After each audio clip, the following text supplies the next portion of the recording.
right, so we're going to dive in. How are rising interest rates and construction costs affecting your hotel development plans? And I think we'll just go down the line, give everyone a chance. Thank you very much. Great to be here. I don't think at the Alice conference they're talking about microdosing psilocybin, so it's kind of an awesome thing. And I just love being part of this community. I came from more of the corporate side of things, and a few years ago we went on this entrepreneurial adventure that we're on now, which is involving boutique hotels. So awesome to be part of this crowd and to be part of a conversation like the ones that we're having today. So the question about interest rates and rising construction costs, look, our industry is highly capital intensive. Obviously, we rely on debt, equity, all different forms of capital to grow our businesses. And certainly, as we've seen interest rates rise over the last few years, acquisitions and access to capital have been challenged. And it's particularly been a challenge for us because so many people seem to be willing to revert back to last decade's interest rates and capital costs when they're underwriting hotels and say, yeah, this is a great hotel. It's a 3 cap. Our view is, no, we're going to follow fundamental underwriting standards. And, you know, often we get bid out of deals as a result of it because our industry just seems to be more risk tolerant than we probably are. So I think rising capital costs have slowed our deal flow for sure. And then rising construction costs, which have now come back down as the contemporary recession, if we want to admit that, has taken hold. They've obviously impacted our ability to reposition the hotels that we've acquired at a cost-efficient way. But overall, we're able to navigate around it. It's nothing new to our industry.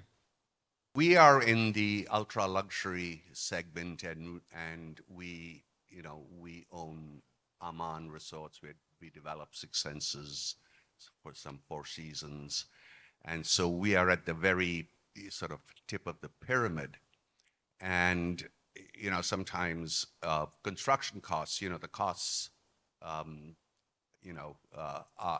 just totally get out of hand. Our budget is unlimited and we still somehow seem to exceed it.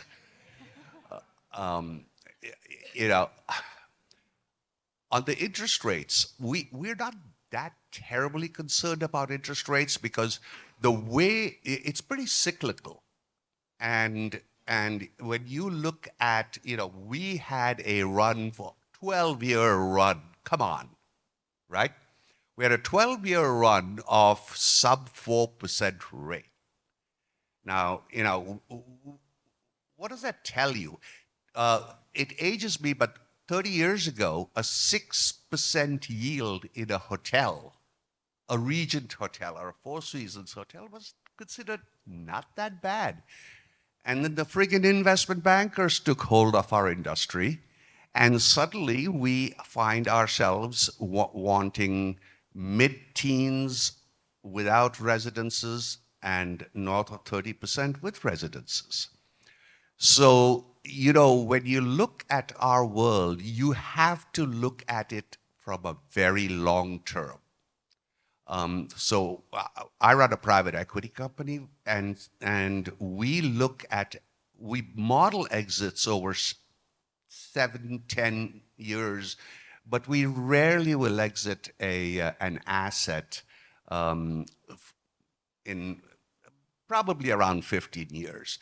So we don't get a high when the interest rates are low, and we don't get a low when the interest rates are high, and the same goes with construction costs, which have risen about 26% in the last 6-7 years. But it is what it is. You can bury your head in the sand, or you can just move ahead. And always remember that we are cyclical. So in the worst times, you want to develop a resort. So you come out at the right end. And that's the mantra in our life. Well, construction costs has been one of the main issues for us. Of course, interest rates, and we know, and we hope they're going to go down shortly. We're on the brink of, starting the digging Q1 of 25 on a new project. It's a new boutique hotel. And initially, this was an Yeah, no brainer, because we had to get out of the gate before the competition. Then it became very difficult with construction costs specifically, and we had to make some major changes to the building itself. And it's a fine line there, you know, to not lose authenticity in what you're all about. Because if you do that, being boutique, you know, we would not be competitive. But at the end of the day, we ended up changing, you know, some of the material in the building from concrete to cold-faced metal.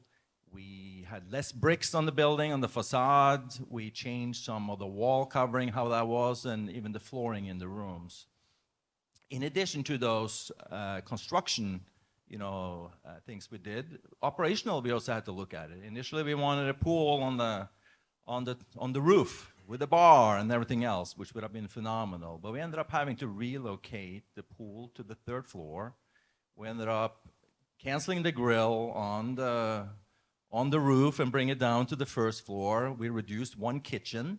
So with all that said, we actually reduced the cost of the building by 35%.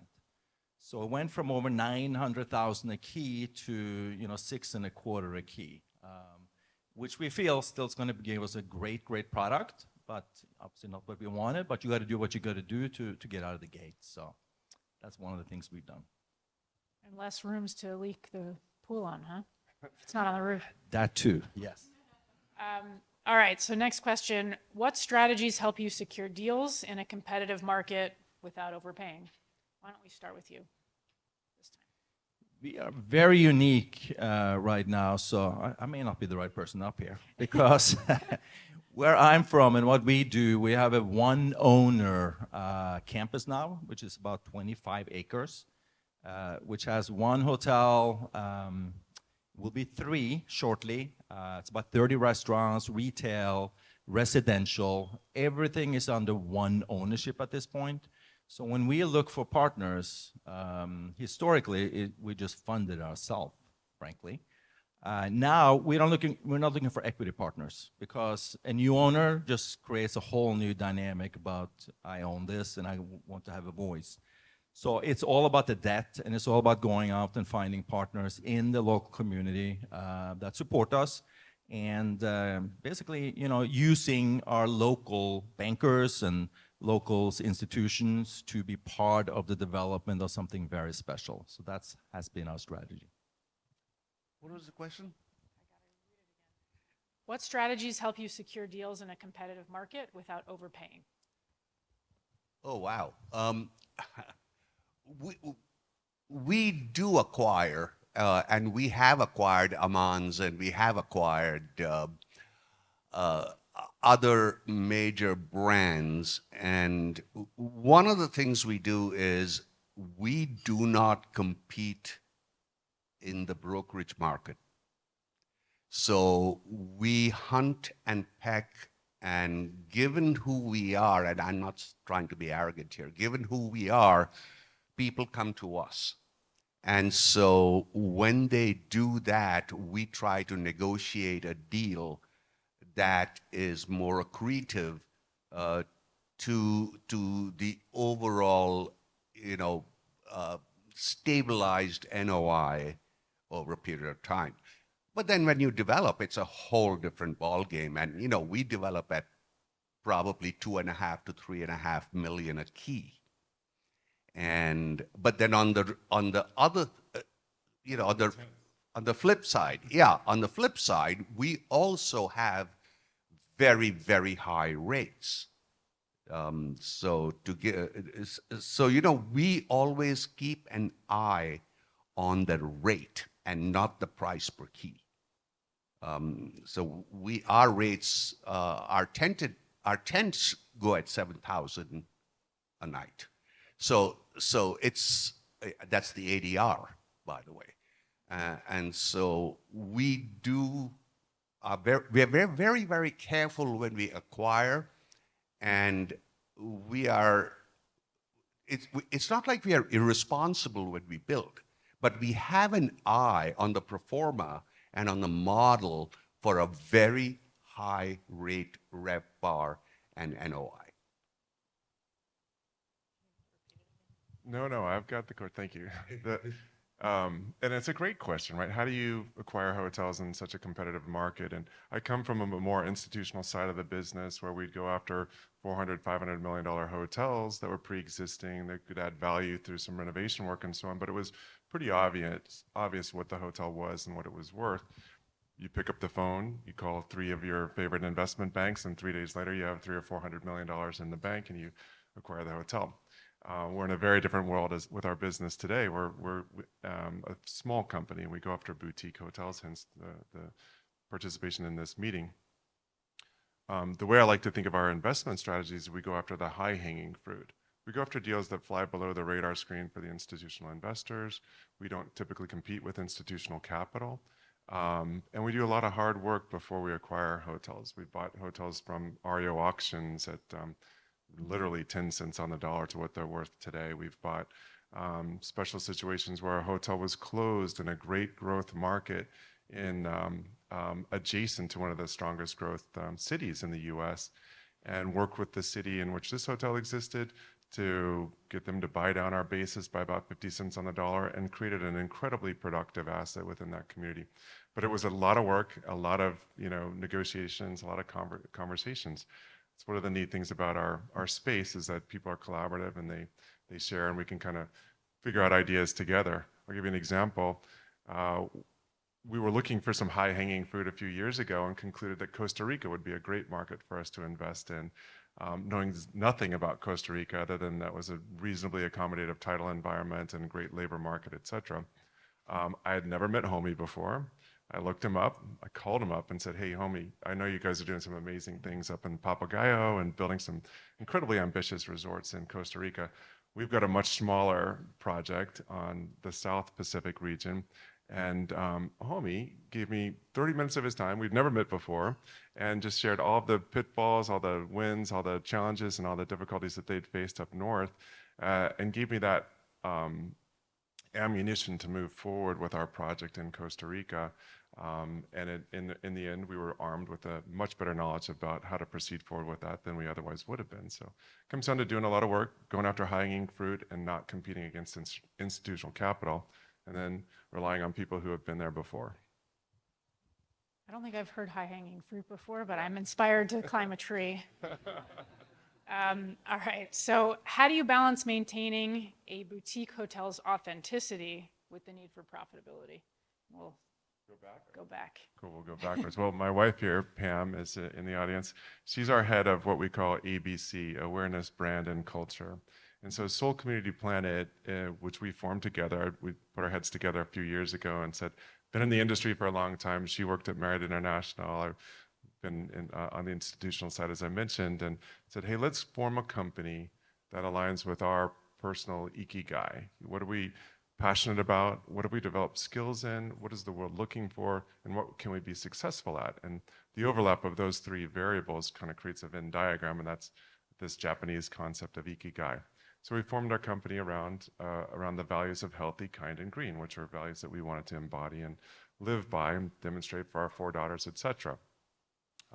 As a result, one of the things that we've learned over the years in our industry is the trifurcated structure, where you've got a brand that you're paying fees to, you've got a third-party operator that you're paying fees to, and you've got a real estate investor that maybe gets a little bit of profit in the end after those other 2 groups take their share of things.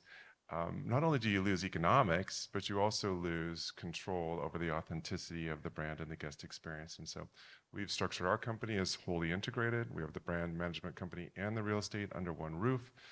And we spend an inordinate amount of time as a company on our culture and our values. We have a book that we wrote called The SCP Way, and we go over 1 chapter in that book on Mondays on our senior leadership meeting, on Tuesdays in our regional meeting, and then all of our GMs go over that same chapter in the book with their teams at their hotels each week. It's an extra multiple hours a week that we spend on this, and yet the value of reinstilling and reiterating the value system that the company stands for is incredibly powerful in driving the authenticity, as you mentioned, also in attracting the right types of folks to join our team for the right reasons, for something more than a guest, more than just a check, which creates some stronger alignment with our employee team as well. Retention is improved, inspiration of the employees is built. So the whole thing, building that authenticity has multiple benefits, but it also takes a lot of work. These are the smart guys. We are the dumb shits. Yes, we do. We are brand chasers, but we don't. We're not chasing large management companies. So when you look at Aman and when you look at Six Senses, Cheval Blanc, there are literally their assets are a company within a company. So each Aman resort or Six Senses is a resort within a resort company, and they have their own DNA and they have their own soul. A perfect example, if any of you have gone to Tokyo to look and you see the Aman in Tokyo, and then you go to Kyoto and see the Aman in Kyoto, you wouldn't know that this is the same brand. And then you come all the way here to the Canyon country and you see our Amangiri, and you'll think, this looks nothing like any other Aman in the world. So individuality is terribly important, and the way they structure the operations is prior to the hotel opening, they ask the general manager, and these general managers are really quirky. We sometimes suspected that they were, imbibing in mushrooms, but and they're real quirky, and we try to explain to them that build your own business here, create your own little fiefdom, and not like somebody else does it. And so we have been pretty successful in creating that template of a business within a business, even though we are a part of a bigger brand. Well, this is a much more interesting subject than the financing portion of this, to me anyway. And I say that because, we opened our company 9 years ago, Hotel Emma. And it's an 1894 brewery that closed down in 2000, and then the entire area was rebuilt. It was an amazing woman that took over that brewery in the early 1900s after her husband got killed. It's a big story, and there's actually 3 Emmas involved, and I can tell you that story later. But long story short, our identity from day one has been built around the destination, the brewery, and what was there as the largest employer in San Antonio back in the 1900s, through Emma Kaler herself and her amazing story, which will be a TV series soon, by the way, where, we live her values, we live her purpose every single day. So starting in 2015, when we opened up and going through, our associates are drinking from the faucet from day one, just because we believe so strongly in what she did and what she stood for. And every time we have to make a decision, we frankly ask, what would Emma do? And through the years, we've been immensely successful from a branding perspective and, from the outside world. We ran into COVID happen, and we decided as the only company in San Antonio not to close down. And we had 2 rooms open for a couple of months, or occupied, I should say. We employed every associate. We kept everybody on insurance. We did everything we could for them through the entire stay because it was the right thing to do. Emma herself, back when Prohibition happened back in 1919, did the same thing. She just pivoted. She did other things. She kept the business running by doing car repair, by doing ice cream, ice, all kinds of things. So when we came to COVID, we decided to live the way she did. And we bled millions and millions of dollars over that first year. However, what happened, coming out of COVID, we had a workforce that was ready to go. We had every housekeeper we needed. We had every F&B person we needed. We could open all the restaurants. And of course, you had happy travel happening. So people were traveling, from all over Texas specifically. And within a year and a half, I was able to pay back every single dollar that we had borrowed, and we had to borrow dollars. It wasn't given to us by an ownership. And that was purely due to our decision to stay authentic to Emma Kaler herself and what she stood for, and the brewery itself and what that meant to the city of San Antonio. In 2023, which was a year ago, we actually hit a little bit of a difficult time. You know, we had invested in so many associates, and one of the biggest problems with being a boutique hotel is you can only grow them so much. There's only so many positions available that after a while, they have to leave the organization. What we had done was basically creating more and more positions, more and more levels to make, you know, associates have a career with us, which is a great thing, except it caught up with us where our expenses were getting a little bit out of control. And we had a very, very difficult year in 2023. We decided at the end of 23, we had to do a big reset. And we made some big changes to personnel as well as some of the services. And this is where, you know, the authenticity comes in. We had to stay with who we were. We had to make our associate understand the decisions that were being made. And we ended up hiring many of them back later after the fact as we were able to in different positions. Which is, you know, the beauty of making those tough decisions in the first place. So authenticity to who we are decides and makes every decision that we make is based on those two things, the destination and the person that we are really honoring through our journey. This is a good lead-in for the next question. So what are you doing to tackle high turnover in hospitality staff? Yeah, it's a tough one, and we are not immune like anybody else. Our turnover in our market is about a third of what the industry is, so we're doing a lot better. We're on top of the market as it relates to what we're paying our associates, but we're also shifting our compensation model to be more and more productivity-based. And how do you do that in hospitality and luxury? That's a tough one, because it needs people. So how do you measure productivity? I haven't figured that out yet, but I'm still working on that. But you know, we have a very, very rich compensation model as it relates to pay, as it relates to benefits. And truly what we, you know, our vision and what our company going forward is all about is hospitality is a noble career.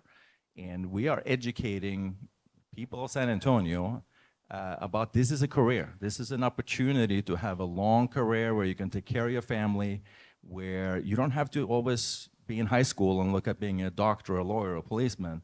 Being in hospitality is fun if that's in your blood. If it's not, you have to do something else. But if it is, and then when I say it's not rocket science, it's a hell of a lot harder. That's the reality of it. But if you're a people person and you like dealing with people and like dealing with complexity and making people happy, those are the things we work with our associates. You know, training, personal development, everything we can do to develop their careers. And we're okay with people leaving us. You know, we say that from day one. We want the best of you while you're here. We're going to invest 100% into you.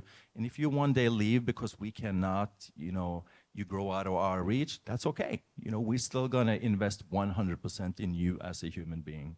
And that's really how we live. That's awesome. Luckily, BLLA doesn't allow brands to be here, so I wouldn't mind.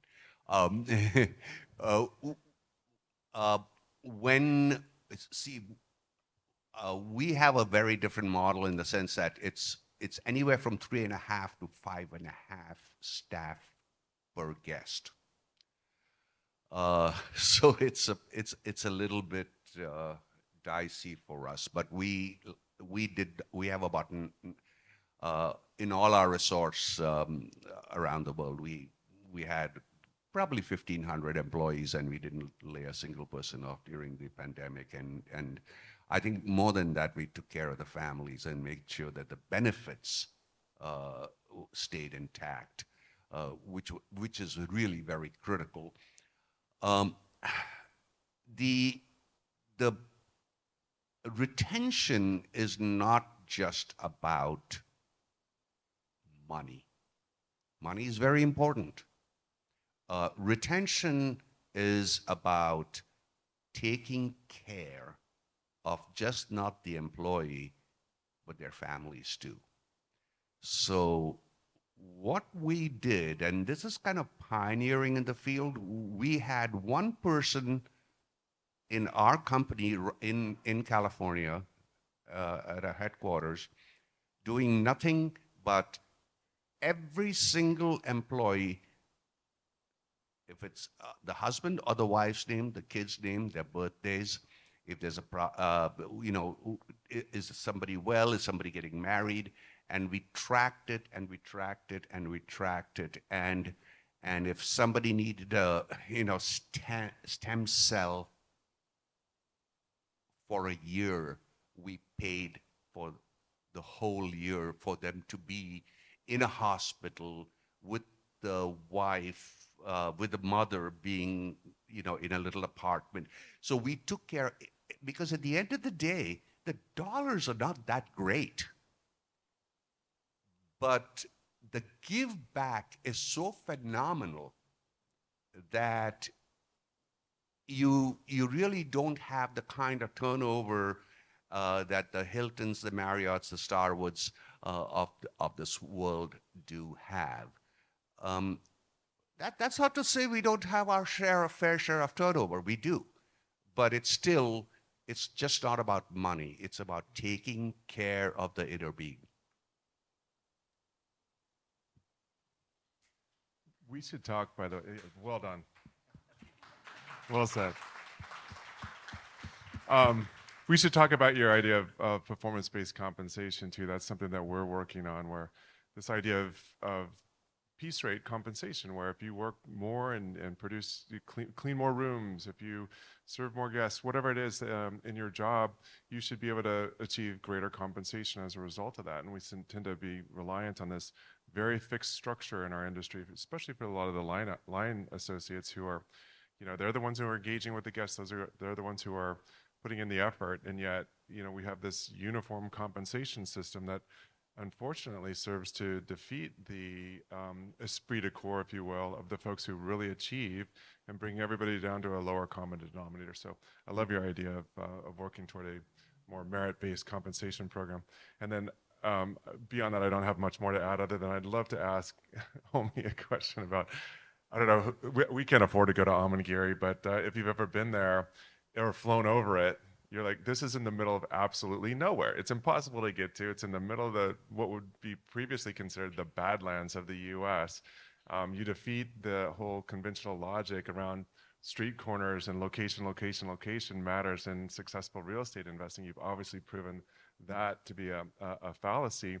But sticking with the employment question, how in particular do you find sticky employees who will stay there and be inspired in the middle of nowhere? And you got a ratio of 5.5 to 1 at Amangiri alone. And I think your New Mexico property is a similar situation. You're sort of in the middle of nowhere. Well, it's really, really hard. It's super hard. It takes, first of all, trading, this is, with all due respect, Marriott, training a boutique hotel employee to be hands-on is so different than trading a big box hotel, right? The cookie cutter crap that you find. How often have you seen in a big box hotel, you hang your little tag out on the door and for breakfast in the morning at 6 o'clock in the morning, and this person walks in, you put on your glasses, you put on your robe, you open the door, and the dude says, "Are you having a great day?" Think, shit, I just woke up, I need to go to the bathroom, put the friggin' thing and get out, So because it is cookie cutter. Boutique hotels don't do cookie cutter. And so it takes time to train, and we hope that they don't leave when the training is over. And then it's a matter of retention. And yeah, I mean, Amangiri is a very, it's way out in the middle of nowhere.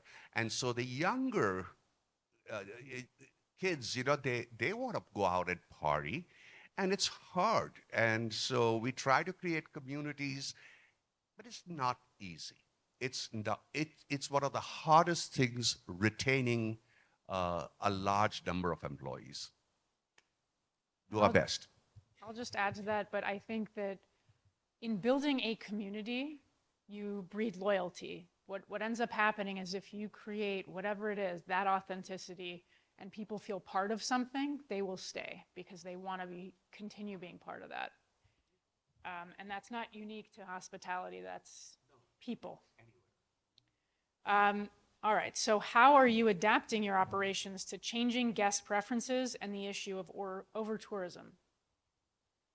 You get to start this time. Oh, I get to start. Okay, great. Well, we have hotels in the Oregon coast, Central Oregon, Northern California coast, Laguna Beach, Costa Rica, and then we've also got one in Hawaii. And Hawaii is a great example of this issue of over-tourism.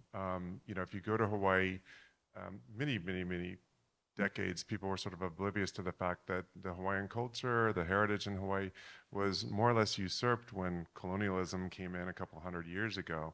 We always thought, well, no, we did them a big favor. We brought in tourism. We did all this great things, showed them how, the modern world exists. And yes, an argument can be made that there were certain advancements that the imperialists brought, which is my word, their words, not mine, brought to Hawaii.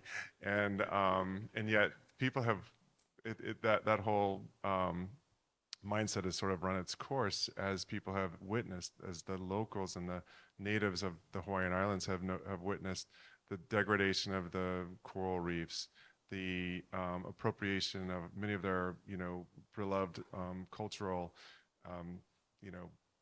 rituals and so on and so forth, and having them distilled down to this lowest common denominator of the fake hula show and the lava flow as you're going down the lazy river.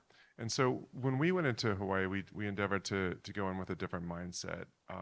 We acquired our first hotel in Hawaii, and what we're going to do more is on what's called the Hamakua coast of the Big Island, which is not where tourists go. It is when most people think of Hawaii, it is what Hawaii is. It's the waterfalls, it's the flowers, it's the beautiful, lush landscapes, because it's on the windward side and it gets more rain.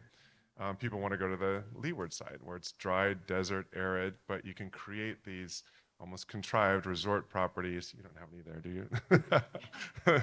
These contrived mega resorts, as we affectionately refer to them, that sort of synthetically create a Hawaiian experience. So when we bought our hotel, we bought it from a family that was multi-generation Hawaiian, and we sat down with the ownership, the patriarch of this family, and said, look, we're not going to do this deal unless we can ensure that we're maintaining the relationship with the community. And this is in a town called Hilo. Hilo, the whole economic environment had to be reinvented a few years ago, or a few decades ago, actually, at this point, when the sugar industry went away, which was a good thing for Hawaii. And so Hilo itself is far less reliant on tourism, far more receptive to the idea of folks coming in and investing in their community. And so that was the first thing that we did, is came in and said, okay, sat down with the mayor of the Big Island. Each island has their own mayor. Sat down with the mayor and said, what can we do quietly, we're not looking for fanfare here, that would be helpful to the Big Island of Hawaii before we even close on this deal? And he brought up this idea that there's a point at the southern end of the Hawaiian island that is unfortunately a receptacle for waste that hives off of the Great Pacific Garbage Patch. It's not waste that's originated in Hawaii, certainly not originated by Hawaiian people. It mostly comes from the mainland and or commercial fishing, yet it ends up on the southern tip of Hawaii. So we set up a program with the Hawaii Wildlife Fund where we're, for every guest stay, we're cleaning up 2.2 pounds of waste from that location. And the end result is this, it's called Camilo Beach. They don't even want to talk about it because you don't, obviously, if you're reliant on tourism, you don't want to talk about the fact that you've got a trash pile that's built up on the southern tip of the island. But the end result is it's much, much more clean. It's an ecologically sensitive area. We've made a really positive impact there. We've done more and more of those types of things that truly have a direct impact on the environment and educate our guests in the process, rather than, sort of, as I said before, co-opting some of the legacy attributes of the Hawaiian culture that was so marketable for decades in the past. We also do a lot of business with what we call the Kama'aina, local people who live within Hawaii. So we're very much not a tourist hotel, although we get plenty of folks who come as tourists.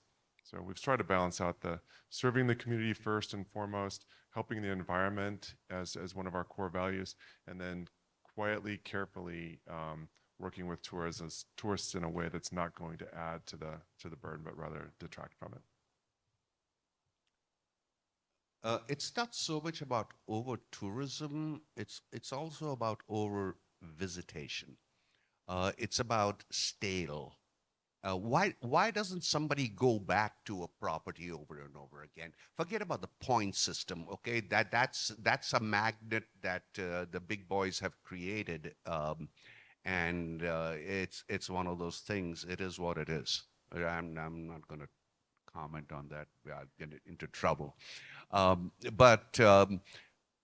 know, the idea for a boutique hotel is we are competing with all the big boys, and we have to create our own very, very unique magnets that has nothing to do with, if you come to us, we will give you a 5th night for free.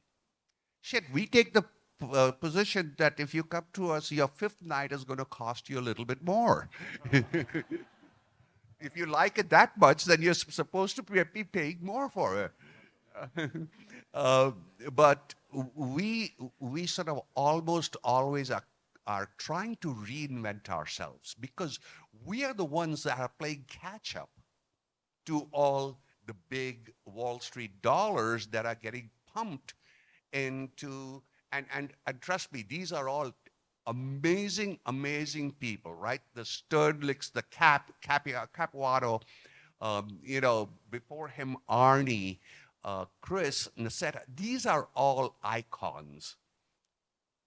But they have such a massive advantage over us. So we have to constantly reinvent ourselves to keep the attention of visitation.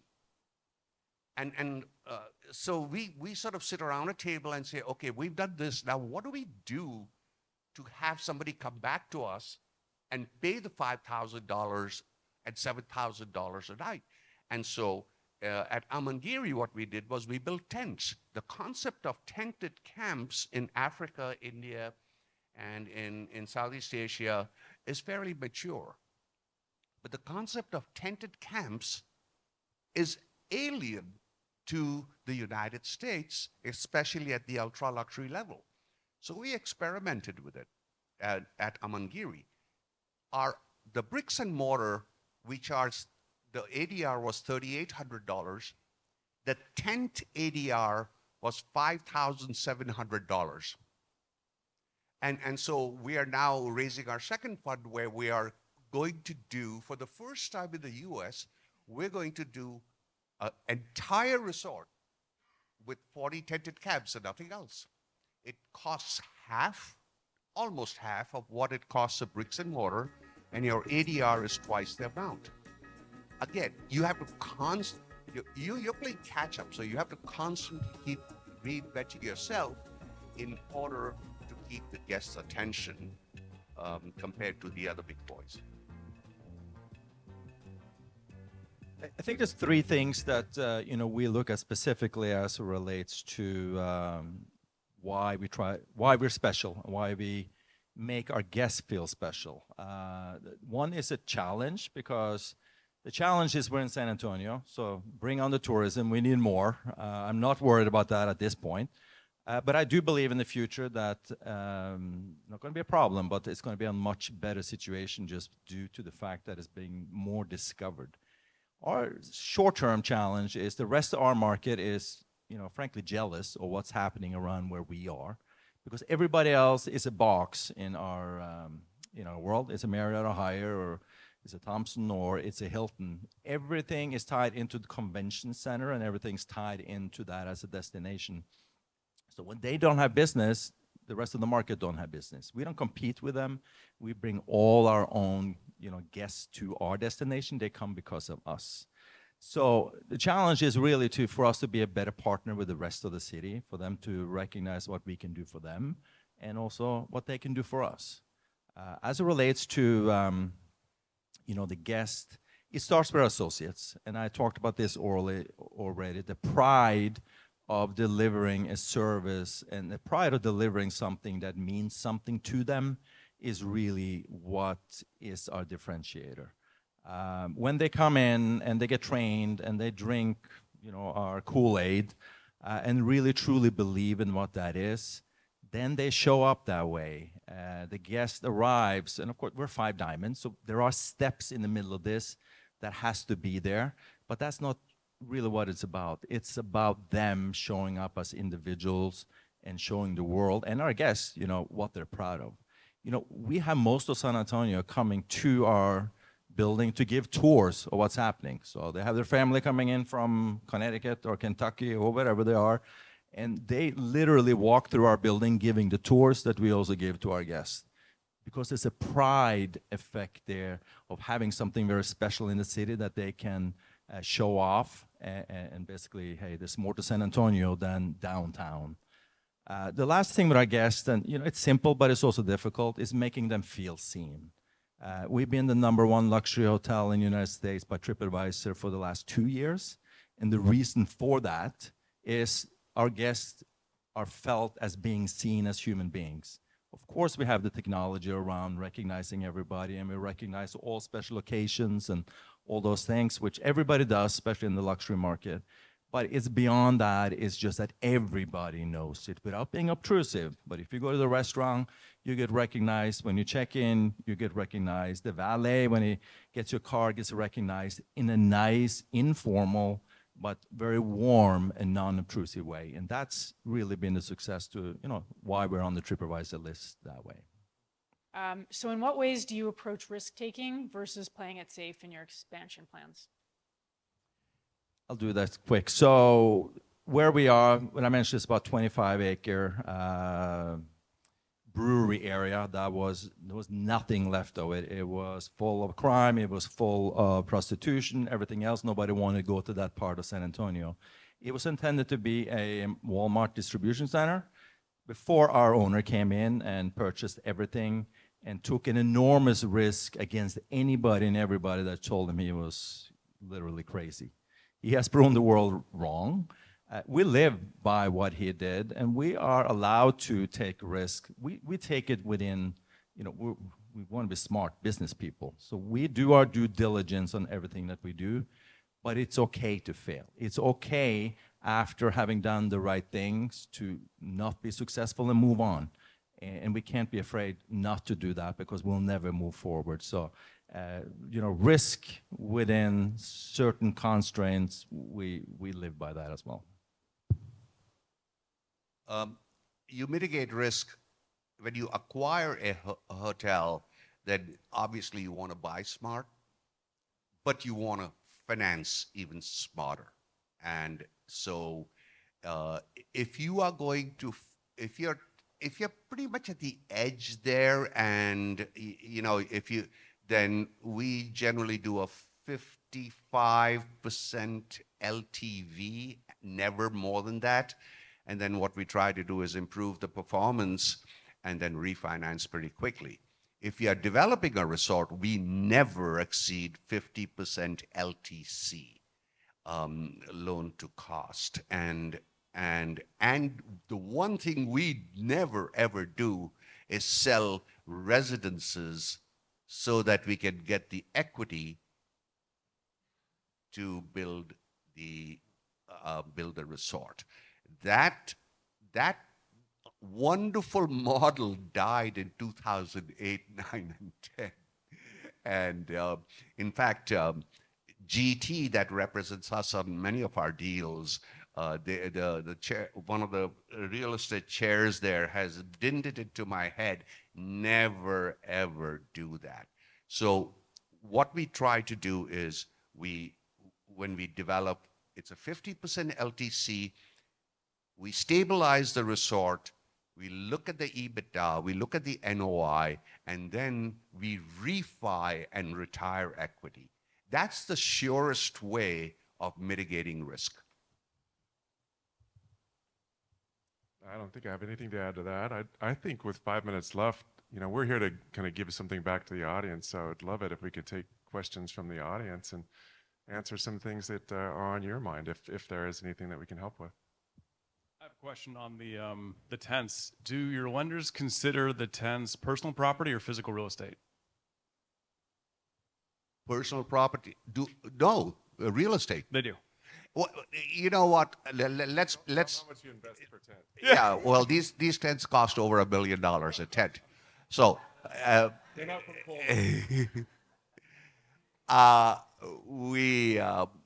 they are sort of nod, wink. It's not your grandmother's tent, It's right? the roof, right? No, it's a box. It's a box with all the HVAC is, just state of the art, and that the canvas is manufactured in South Africa, and it withstands high winds, extreme heat, and snow loads. So they are sort of 12-month, almost 12-month tents. The 11 and a half months, then 2 weeks you treat the canvas. But the walls are clad with canvas, and it's got a very kind of a cool interior that is Kashba-like. Yes, but the lenders, yeah. Our lenders are they freak out. When they first, people like KSL and MSD that we worked with GT on, they just freak out when they say, you want $3 million a key in debt? And we said, no, don't look at it that way. Look at the NOI and see what the yield is. And so ours is a very hard, again, compared to the big boys, ours is a very hard business. This is Peter here. For Ken, I'm going to go back to your high-hanging fruit comment. I think it was Ariel said something about a trend of investment into 50 keys or less. Do you look at numbers of rooms as part of that high-hanging fruit philosophy, or is it depend on the deal? Can you talk to that? Because I think a lot of your hotels are in that space, right? Definitely. Yeah, thanks for that question. And it does actually answer your question. So I wasn't trying to dodge your question. One of the things that we try to do is acquire smaller hotels that fit within the boutique profile, especially in instances, as I mentioned a moment ago, where we're not competing with institutional capital. So I'll give you the example. My former company, I won't name it, but public company, acquired a couple of hotels outside of Napa, Healdsburg, one in Calistoga. You can figure out what the company is at that point. And they paid top tier prices for these great, beautiful properties, wonderful assets, but over $2 million per door. We've invested in the northern coast of California, just over the hill, where the climate is cooler. It's a different experience, no doubt about it. But we're able to acquire coastal real estate, acquiring them from less institutional sellers at 10 cents on the dollar.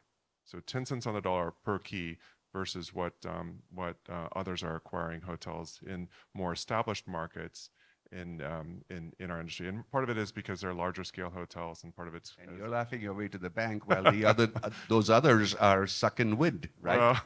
Well, I won't go that far, but yes.